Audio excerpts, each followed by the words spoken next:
speaking of teenage defenders, one who's maybe a little bit more high profile is Leny Yoro. It was reported, of course, David Ornstein tweeted on the 13th, what we were looking at, basically this time just after last week, not long after that, I actually spoke to Ian about Leny Yoro. David's report at first was Liverpool and Man United actively pursuing a deal to sign Leny Yoro from Lille. Liverpool and United both see Real Madrid as the favourites but are pushing hard for the 18-year-old centre-back. He is viewed as a unique market opportunity separate to other targets. PSG are also keen to. Since then, obviously, there have been more reports come out about the state of this deal, and again, including by Ian, wrote some stuff in the Echo as well. Is this just a case of he's that good, Liverpool in the mix for him, but they think he's probably edging towards Real Madrid? Is that the understanding that you've got from when you've had the conversation you've had? I think so, yeah. Like I say, I've not necessarily across this like I normally would because I've been off, but I did speak to Ian last week, and the conversations he's had has come back as exactly that. Yeah, it looks like Real Madrid are sort of in pole position, but the line that interested me was David Ornstein's actively pursuing line, which, Liverpool look at dozens of players, in great detail across the continent and to various extents. We can say Liverpool are keeping tabs on player A, not as much interest as what's been reported in player B, but I think actively pursuing it is the interesting line, because when Liverpool actively pursue someone, it normally results in the completion of a deal relatively quickly. We've seen it happen with Luis Diaz, Dominic Szoboszlai, Cody Gakpo, all deals that as soon as they were public knowledge, they were sort of wrapped up within a number of days. And this is a little bit more complicated by the fact that Real Madrid are, Liverpool sort of expecting Real Madrid to lead that chase, but are waiting in the wings essentially on this one, and viewed as a sort of,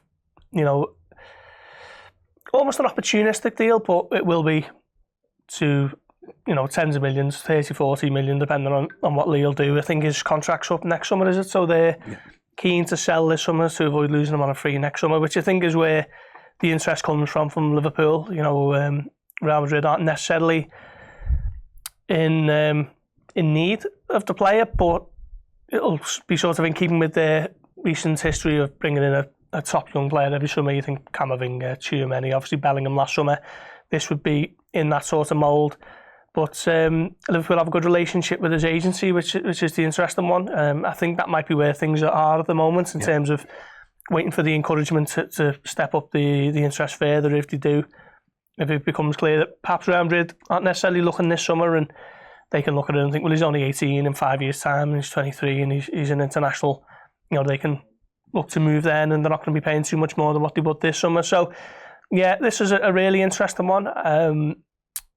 And I mean, if it was just Liverpool versus Manchester United, you maybe fancy Liverpool, but with Real Madrid in the frame as well, it complicates things significantly. But I think that relationship with the agency is the interesting one. I think they represent Jota, Nunes, Luis Diaz, Fabinho in the past, and Liverpool have always been sort of hugely impressed with their discretion and professionalism and all that type of stuff. So there will be conversations going on there, and perhaps waiting for the green light. I suppose I agree. The actively pursuing thing was what got me, because Liverpool tried to sign players and Real Madrid have signed them. We all know the examples, Tchouaméni and Bellingham, just two examples in recent years. But in those, Liverpool kind of bowed out pretty quickly. Like they realised they realised what the lay of the land was, and were like, all right, that's sound. The fact that it looks like they're still actively involved within this one, maybe the move to Real Madrid isn't as far advanced or as clear cut as those other ones where Liverpool knew obviously they did the work on both of those players and then found out, and it was like, sound, okay, see you later. The fact that they're still around this one makes me think, I don't know if you're the same, maybe the path to Madrid isn't as clear as perhaps those other ones were. Yeah, I think so. I think maybe, certainly with Tchouaméni, Liverpool found out as early as mid-April. He had eyes on Real Madrid, and that was that essentially. But where are we now? Sort of mid-June, and we yet to see what happens either way. Real Madrid just spent an awful lot of money on a fella from PSG, haven't they? And obviously a free transfer, Kylian Mbappe, but how much is his signing on fee? How much is that taken out of their pot? We don't know, but maybe Real Madrid are waiting to see what happens with other things, and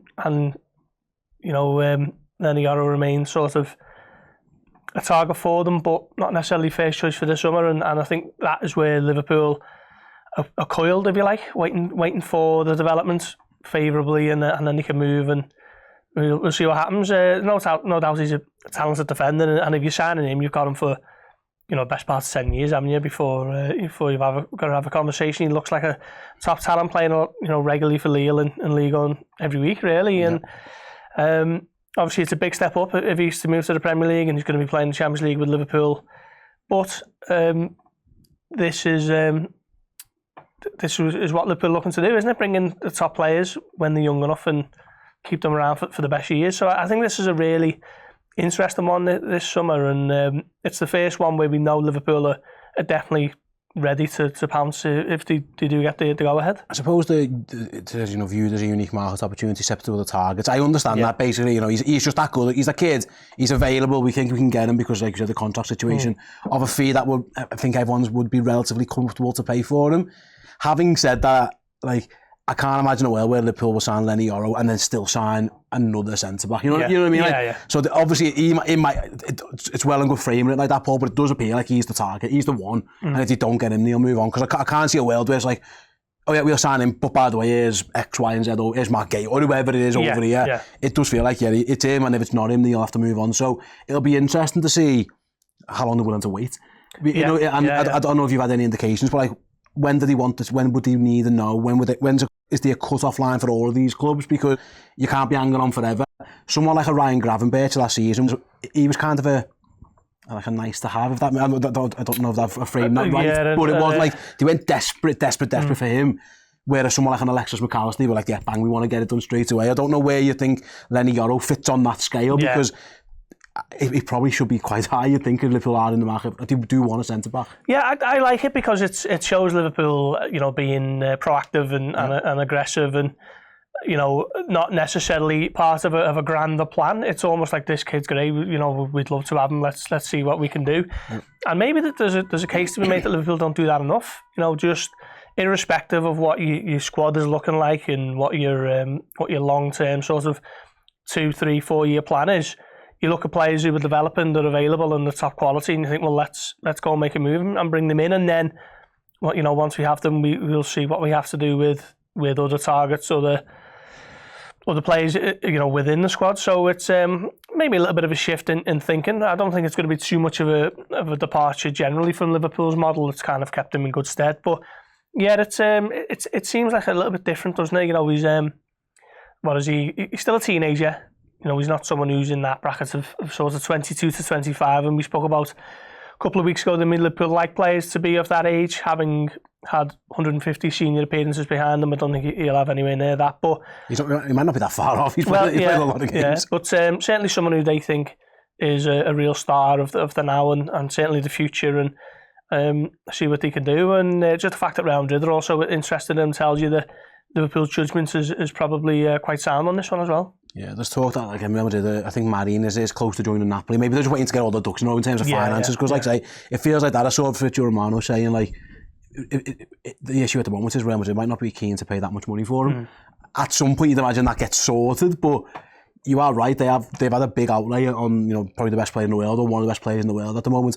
I'm sure Real Madrid aren't skint, but there are regulations that they still have to follow. It feels like maybe they're just waiting for a couple of sales. Like Nacho's meant to be going on a free, and that frees up wages and all that kind of stuff. Yeah. It feels to me like we might get towards the end of July before Real Madrid might push the button, and if that's the case, Liverpool probably still leaving themselves plenty of time to find other alternatives. Yeah, and obviously they've just won the Champions League, haven't they? So with that comes the financial benefits. But spent an awful lot on Jude Bellingham last summer, didn't he? Was it up to 115 million or something like that? So those payments will still be ongoing, of course. So we're not too au fait with how Real Madrid's finances are. Usually fine. Usually they're all right. Don't struggle too much, but. Yeah, I mean, maybe they are looking on moving one or two on, and look, they'll have players on the fringes of their squad who will probably be worth around the type of money that Lille are asking for Leny Yoro. So I don't think it'll be too much of a problem for them if they really want to get it done. But how much do they want this player remains to be seen. So yeah, certainly want to watch it in the next few weeks, and I think we can at least say that Liverpool are in the chase for him. Absolutely. I'm just reading here on this Anfield, by the way. They've aggregated from the Athletics, Guillermo Rai and Mario Cortegana. Apologies if I've got both of those names wrong. They're the Spanish reporters from the Athletic. They said other clubs are in direct contact with Lille. Real Madrid's transfer hours are actually more advanced in their negotiations. I don't know if that's with Lille or if that's with the player, but it does feel like there's negotiations. Things are talking. It hasn't just been a straight, no, see you later, I'm going to Real Madrid. Yeah. It does feel like the player might be open to come to Liverpool, maybe to Man United, but he's hoping for Real Madrid, but he's aware that that might not necessarily be the case, which might give Liverpool some encouragement, I guess. Yeah, I mean, you look at it from his perspective, he's 18 years of age, so, you know, if he's got long-term dreams on Real Madrid, he doesn't have to do it this summer, does he? He can go to Liverpool and really establish himself as a top-class European defender, and you know, by the end of a 5-year contract, he's still 23, and then, you know, you see what happens with that. So he's young enough for him to choose his options, be very kind of calculated around that, not necessarily having to jump at Real Madrid at the first opportunity. But I think that line there about Liverpool being more advanced with the negotiations, I imagine that's with the agency. Yeah. Like I say, Liverpool do have a good relationship with that particular agency, Gesti Fute, the Portuguese-based, I think it's George Mendes's company. Dealt with them for years in terms of bringing in players and contract negotiations for the players that they have. So, yeah, I think that's maybe where that line comes from. But, yeah, certainly one to keep an eye on, and I don't think we've heard the last of them on this show anyway.